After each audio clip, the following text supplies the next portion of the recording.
السلام عليكم ورحمة الله وبركاته. دي هتكون الانترودكشن بتاعتنا بتاعت مادة الديجيتال اند لوجيك سيركتس، الجزء الخاص باللاب.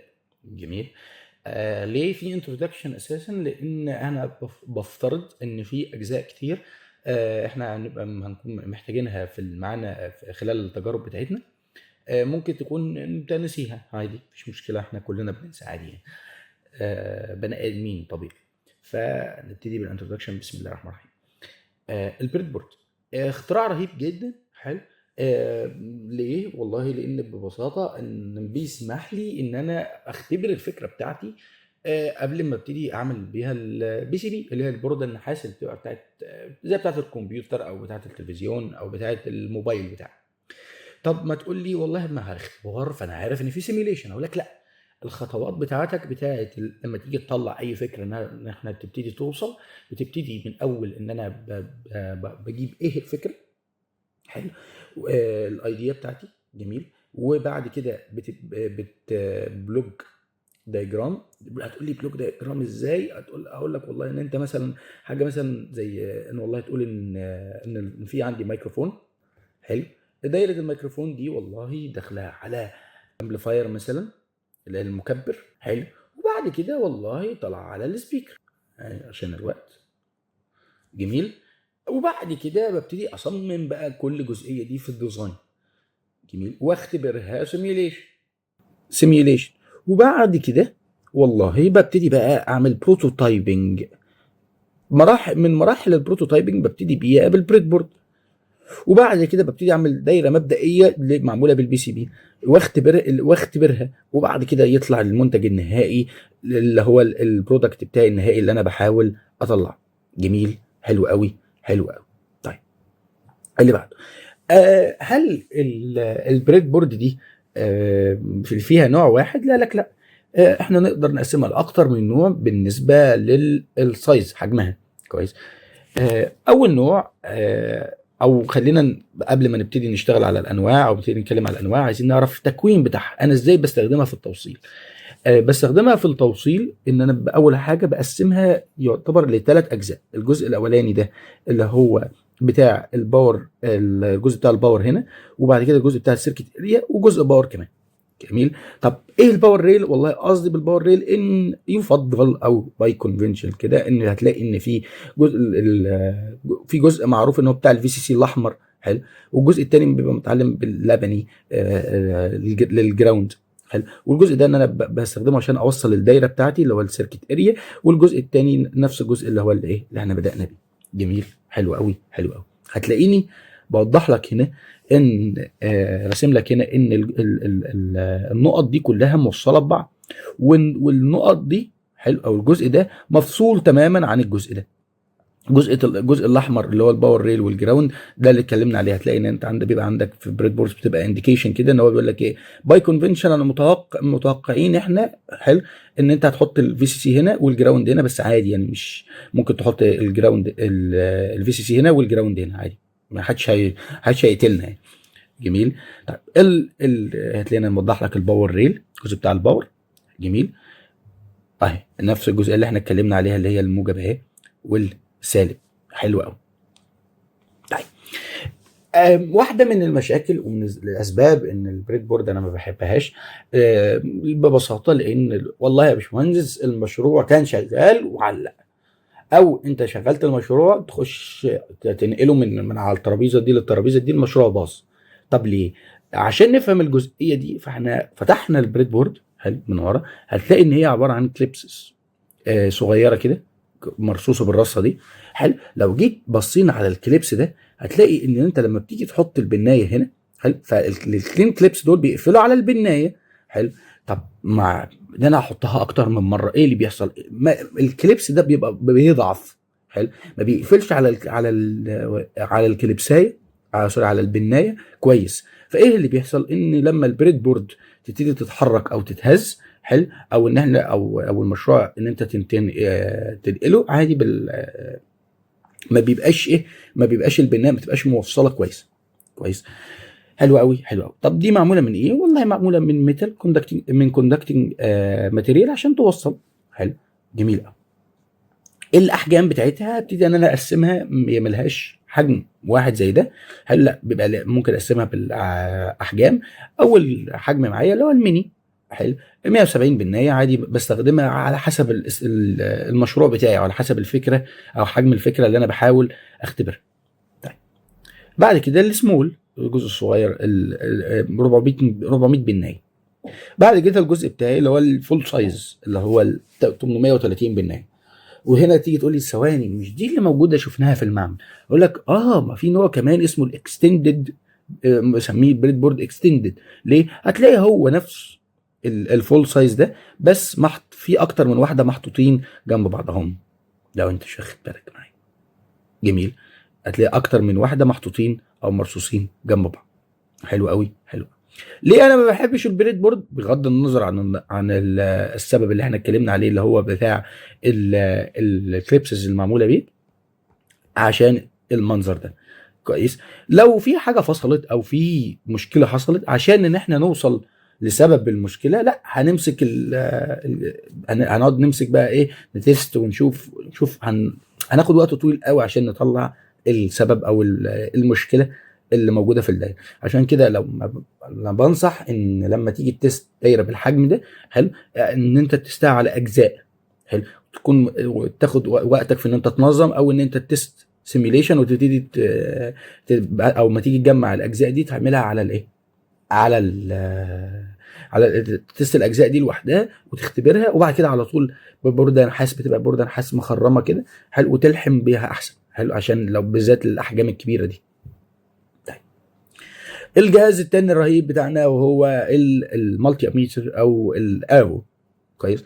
ليه احنا محتاجينها؟ هل احنا هنقعد نقيس بقى فولت وتيار واوم وكاباسيتنس وكل الحاجات الرهيبه جدا بتاعه المالتي اميتر ده؟ لا، احنا محتاجين مود واحد بس اسمه الكونتينيوتي. تمام، دي انا بقيس التوصيليه بتاعه الدايره، هل الدايره موصله ولا لا. يعني انا لو عندي سلكه كده، حلو، في التوصيل، انا بحط البروب بتاع المالتي اميتر هنا والبروب بتاع المالتي اميتر هنا، فاللمبه هنا بالخضراء بتنور او بيطلع زماره، كويس. طب لو مفيش، يعني لو هي مقطوعه من النص، حلو، فمش هتزمر. طيب انا ما عنديش والله يا باشمهندس في مشكله، نعم، هل انا لازم اجيب المالتي اميتر ده، حلو، عشان اشتغل، ولا ايه النوع بالظبط اللي انا اجيبه؟ اقول لك لا، مش لازم. لو انت المود بتاع اللي في المالتي اميتر اللي عندك في البيت ما عندوش الكونتينيوتي دي، حلو، بكل بساطه تقدر تقيس اوم، حلو. لو هو كونكتد بيبقى فيه مقاومه، السلك انت بتقيس مقاومه من 0.1 كده ل 2 اوم. طب غير كده مش هتلاقي نو بيب اوبن سيركت. جميل، جميل. طيب مفروض انت بعد كده تيجي تقول لي ان والله انا فهمت من المحاضره ان احنا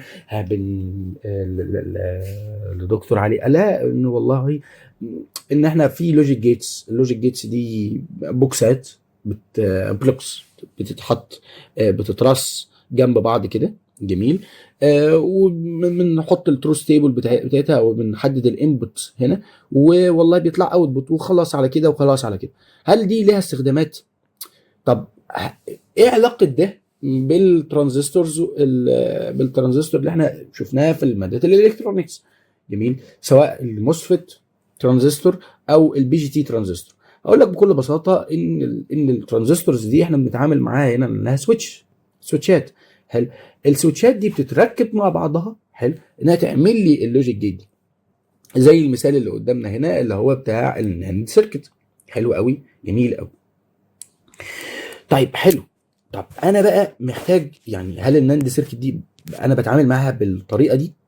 يعني انا بتعامل معاها بشوف الترانزستورات دي وبعد احسب بقى القيمه بتاعت دي والقيمه بتاعت دي وخلافه؟ لا، انا بشوفها في الصوره دي. طب بالراحه، هل الصوره دي، هل انا كده انت عايز تفهمني ان انا بتعامل معاها لانها سيمبل، بشوف بس الانبوت بتاعي والاوتبوت، وبيبقى الاي سي ار دي عشان تشتغل بيبقى ليها في سي سي ويبقى ليها جراوند، بس كده؟ بس كده. وكل اي سي بيبقى ليها حاجه اسمها التروث تيبل بتاعها، اللي هو بيحدد لي ايه الانبوت بتاعتي لما يبقى الانبوت هنا على البي زيرو، يعني هي ما فيش جهد على البنايه على البنايه بي، وما فيش جهد على البنايه ايه، فهي الاوتبوت اللي بتطلع بتاعت الناند سيركت دي بتطلع واحد. طيب لما تيجي تبتدي ان احنا عايز بقى ان احنا نجيب بقى الاي سيز دي، وتبتدي ان انت عايز تطبق التجارب بتاعت اللابس، فانت هتلاقي ان في نفس الناند دي بيبقى ليها اي سي، 2 اي سي. حلو. واحده بيبقى برقم، وواحده تانية برقم تاني خالص. حلو. أو سواء بقى الناند او سواء الاند او سواء الاور اللي احنا هنبتدي نتعرف عليهم خلال التجارب بتاعتنا ان شاء الله. فتيجي تقول لي ان ايه الفرق ما بينهم مش بنس، فاقول لك بكل بساطه ان احنا نقدر نقسمهم لنوعين، تي تي ال وسيموس. تي تي ال الترانزستور، ترانزستور لوجيك. حلو. والسيموس كومبلمنتري ميتال اوكسايد سيمي كوندكتور. ايه ماشي كلام كتير بالانجليزي شكله رهيب جدا. ايه بقى الفرق ما بينهم؟ اقول لك ان بكل بساطه واحده معموله بترانزستورز بي جي تي، واحده معموله بترانزستورز موسفيت. اوكي. طيب انا استفدت ايه؟ لا استفدت كتير، ان انا هعرف ان والله ما دام هي معموله بالبي جي تي فهي فاست سويتشنج، عند السرعه بتاعت السويتش انها تروح من الصفر للواحد سريعه جدا. حلو. والتانيه بتبقى لو باور كونسومشن، ما بتستهلكش باور خالص، بتبقى الاستهلاك الباور بتاعها قليل مقارنه بالترانزستورز البي جي تي. جميل. اعرف الفرق ما بينهم ليه؟ هلاقي ان رقم الاي سي نفسها الواحده بتبتدي ب 74 والثانيه بتبتدي ب 4. جميل.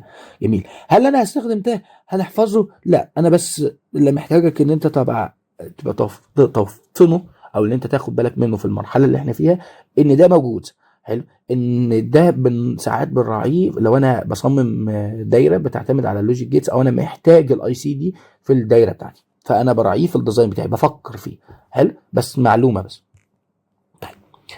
طب انا دلوقتي ماشي فهمت ان المنهج، واضح ان المنهج بتاعي كله عباره عن الاي سيز دي مع بعض، اللي هي بتاعت اللوجيك جيتس دي. جميل. والمطلوب مننا ان احنا نبقى عارفين التروث تيبل بتاعتها، والتروث تيبل امتى لما بيخش واحد وواحد والله ايه بتطلع واحد، او في لوجيك جيتس بتطلع صفر.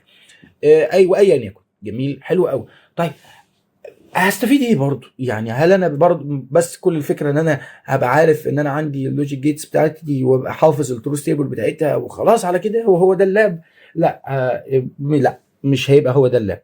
طيب انا استفدت ايه من اللوجيك جيتس؟ تعال اقول لك. هنقول ان احنا دلوقتي طلب مننا جانا تاسك فريلانس او في الشغل، انها بتقول لك والله تعالى صمم لي سيركت بحيث ان هي تكنترول الالارم بتاعي من انبوت لثلاث سنسورز. عندي ثلاثه سنسور A وبي وسي، وهي انا عايز اكنترول الالارم ده. حلو. فتيجي تقول لي انه والله بس كده طب حلو. انا دارس بروجرامنج، فانا عارف ان كل اللي انا هعمله ان انا هاخد الانبوتس بتاعتها دي واكتب واعمل اف ستيتمنت، اكتب اف، هيبقى في كمبيوتر هنا. حلو. اوصل الثلاث سنسورات دول بالكمبيوتر. حلو. والله اقول ان والله لما يجي واحد اعمل اف كونديشنز ان على الاقل لو في 2 من السنسورين دول ادوا واحد، اضرب الالارم. لو واحد بس يبقى لا ما تضربش الالارم لان ممكن تبقى نويز. جميل. طب لما تيجي تشوف هتلاقي ان الكمبيوتر ده هتبقى حاجه مثلا زي الاردوينو. هو مش كمبيوتر للدقه، هو ديفلوبمنت بورد. حلو. البورد ده بستخدمه عشان ان انا اعمل المنطق بتاع اللوجيك ده. حلو. هنبقى نعرفها في مواد متقدمه.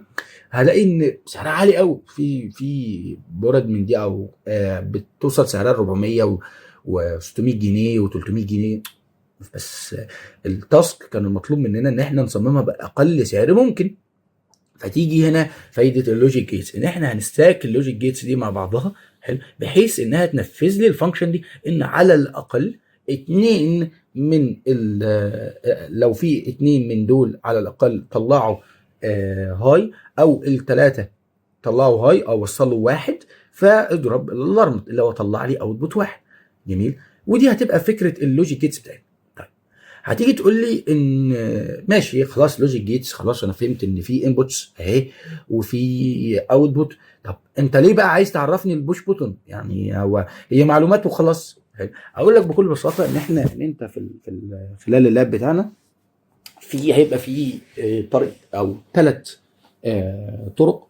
حلو. ان احنا نقدر نطبق التجارب بتاعتنا، يا اما هنطبقها على الكيت الموجوده في المعمل، ودي موجود فيها السويتشز او البوش بوتونز، الدوائر بتاعتها جاهزه. حلو. يا اما هعملها ببروتوس، وهتلاقي ان في بروتوس بيبقى فيه حاجه اسمها اللوجيك ستيت جاهزه، ان انا اقدر ان انا اسيميوليت الانبوتس دي. حلو. يا اما ان انا هعملها في البيت. طب انا هعملها في البيت، انا ما عنديش الدوائر بتاعت الايه السويتشز دي، فبالتالي هضطر استخدم البوش بوتون عشان يقدر يساعدني ان انا اسيميوليت الانبوت بتاعت في الدايره بتاعتي. حلو. البوش بوتون غالبا بنسبه كبيره اللي انت هتتعامل معاها هو بيبقى بالصوره دي، بيبقى عندي الدايره بتاعته. لو جيت شرحت البوش بوتون ده، هلاقي الدايره بتاعته حاجه شبه كده. لم دي الأربعة و3 على طول موصلين بعض، اللي بتبقى 4 دي اللي هي البناية دي والبناية دي على طول موصلين مع بعض، و1 و2 على طول موصلين مع بعض. جميل. طيب وقت لما يبقى المفتاح ده يقفل، فبالتالي ايه اللي بيحصل؟ 4 و2 بيبقوا موصلين، و3 و1 بيبقوا موصلين، اكس كده بحرف اكس كده. طيب بس كده؟ لا مش بس كده. هنلاقي ان لما تيجي ان احنا نوصل الانبوت بتاعتنا، بيبقى في نوعين، بيبقى في بول اب سيركت وبول داون سيركت. ايه ده؟ بكل بساطه خالص ان البول اب جاي من اسمها اب. حلو. اب هاي، شبه كلمه هاي، فان الديفولت بتاعتها اللي انا الديفولت بتاعها بيبقى 1. جميل. طب لما بدوس على الزرار، ايه اللي بيحصل؟ الاوتبوت بتاعها بيبقى 0. طب ايه اللي بيحصل كبقى كهرباء؟ ان بكل بساطه لما انا مش دايس على الزرار، فالتيار بيمشي في هنا. حلو. الدايره دي بتبقى مفتوحه فبيكمل عادي، فبتبقى هاي. طيب لما بدوس على الزرار، فالتيار بيختار السكه السهله بتاعته، اللي ما فيهاش مقاومه، وغالبا بتبقى السلكه الفاضيه دي، فبتروح على الجراوند، فبالتالي ما فيش تيار بيعدي هنا، فبيترجم عندي انه 0. جميل. في البول داون سيركت هتلاقي بنفس الفكره بالظبط. بول داون جايه قريبه من لو، فالديفولت اوتبوت بتاعتها اوف. حلو. لما بضغط على الزرار بيبقى الاوتبوت عندي هاي. جميل جميل جدا. ونفس فكره التيار، ان انا لما مش ضاغط على الزرار، فبالتالي مفيش تيار هيعدي، التيار اللي جاي من الفي سي سي مش هيعدي. حلو. فعلى طول بيترجم عندي ان الاوتبوت بزيرو. لما بضغط على الزرار، حلو، فالتيار لما بيجي يمشي بيختار السكه السهله بتاعته، وهي بتبقى السكه اللي ما فيهاش مقاومه. حلو. وبتعدي. طيب هتيجي تقول لي سمحت، انا خدت بالي من حاجه. ايه؟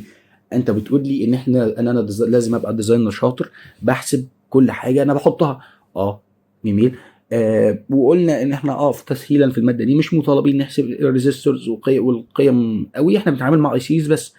قلت لك طيب دلوقتي القيمه بتاعت الار دي، انا ملاحظ ان القيمه بتاعت الار على طول ب 10 كيلو، هل على طول هتبقى ب 10 كيلو؟ هل ليها معادلات بتحسب القصه دي؟ فاقول لك فعلا ليها معادلات بالقصه دي، بس احنا مش هنتطرق ليها تسهيلا في الماده، لان احنا مش مطالبين بالجزئيه دي. بس كومن ان انت حاجه ان انت تستخدمها، يعني هنثبتها انها تبقى 10 كيلو للتسهيل فقط، وبس كده. ده الانترودكشن بتاع اللاب، اتمنى يكون حاجه بسيطه بس. مش عايزك تحفظ خالص، انا بس الفكره ان انت تبقى عارف ان الحاجه دي موجوده في اجزاء من الجزء بتاع الجدول اللي هو السيموس والتي تي ال. انا بس بحاول الفت نظرك ان الحاجه دي بس موجوده. جميل. والفروقات دي موجوده. راجعنا بس على حاجات بسيطه خالص. انت تعرضت لها في مواد سابقه. حلو. وهنتعرض لها بشكل كبير في التجارب بتاعتنا، وبس كده.